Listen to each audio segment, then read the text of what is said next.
বাংলাদেশে শুক্রবার মানেই ছুটির দিন। স্কুল, কলেজ, ইউনিভার্সিটি, অফিস, সরকারি অফিস, আধা সরকারি, বেসরকারি অফিস, বিশেষ করে সবকিছুই মোটামুটি বন্ধ থাকে। আবার অনেকের খোলাও থাকে। এটা নিয়ে কেউ দ্বন্দ্ব করতে যাবেন না প্লিজ। এই যে বন্ধ থাকে ওইদিন কিন্তু দেখা যায় বাঙালিরা মোটামুটি বাসায়ই থাকে।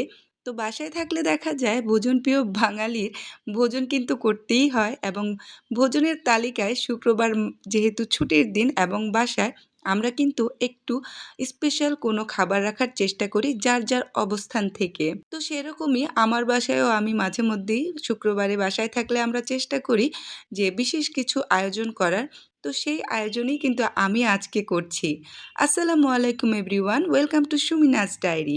সুমিনাজ ডায়েরির আরেকটি নতুন ভিডিওতে আপনাদের সবাইকে স্বাগত জানাচ্ছি। কেমন আছেন? আশা করি সবাই ভালো আছেন। আলহামদুলিল্লাহ, আল্লাহর রহমতে আমরা কিন্তু ভালো আছি। আপনাদের সাথে গল্প করতে করতে আমি কিন্তু অলরেডি রান্না শুরু করে দিয়েছি।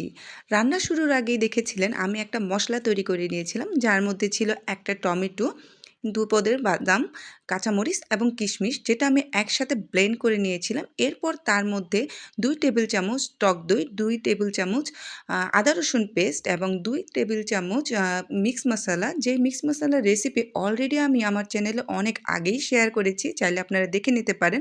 এবং কালার হওয়ার জন্য শুকনো গুঁড়োমরিচের গুঁড়া দিয়েছিলাম ১ টেবিল চামচ এবং স্বাদমতো লবণ দিয়ে নিয়েছিলাম। এই তৈরি করা মশলাটা দিয়ে আমি মুরগির মাংস রান্না করে নিলাম। এই একই মশলা দিয়ে আজকে আমি দুটো তরকারি রান্না করব।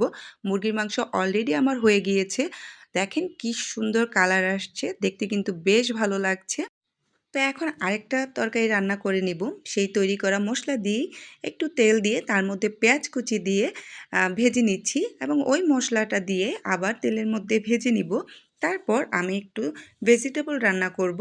শুক্রবারে একটা ঈদ ঈদ ভাইব দেয়, যার কারণে আমরা চেষ্টা করি একটু বিশেষ রান্নাবান্না করার।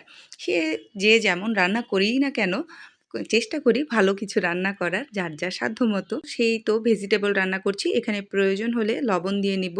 আর ভেজিটেবল থেকে কিন্তু প্রচুর পানি এসে উঠেছিল এবং সেই পানিতেই কিন্তু আমি ভেজিটেবলটা সেদ্ধ করে নিয়েছি।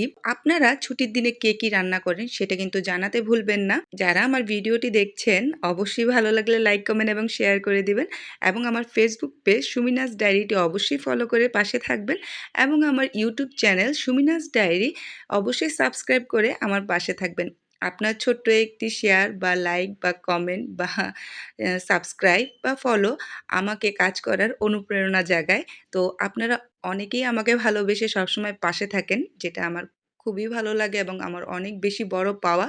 এবং এভাবে সবসময় পাশে থাকবেন। তো এরপর কিন্তু আমি ২ টেবিল চামচ কর্নফ্লাওয়ার সাদা পানিতে গুলিয়ে রেখেছিলাম, সেটাও দিয়ে দিলাম। তারপর ধনিয়া পাতা কুচি করে দিয়ে নাড়াচাড়া দিয়ে নামিয়ে ফেলবো। সহজ রান্না, সবাই পারেন। আমি জাস্ট আপনাদের সাথে আজকে একটু গল্প করলাম। এই তো দেখেন ভেজিটেবলটা অনেক দেখতে কালারফুল হয়েছে, ভালো লাগছিল। এবং এই তো আমার আজকে শুক্রবারের আয়োজন সাদা পোলাও, সাথে মুরগি কষা এবং সাদা ভেজিটেবল এবং সালাদ তো সবসময় থাকে। এই ছিল আমার আজকের আয়োজন। কেমন লাগলো জানাতে কিন্তু একদমই ভুলবেন না এবং সবসময় এইভাবেই ভালোবেসে আমার পাশে থাকবেন। আল্লাহ হাফেজ। Thanks for watching. আসসালামু আলাইকুম।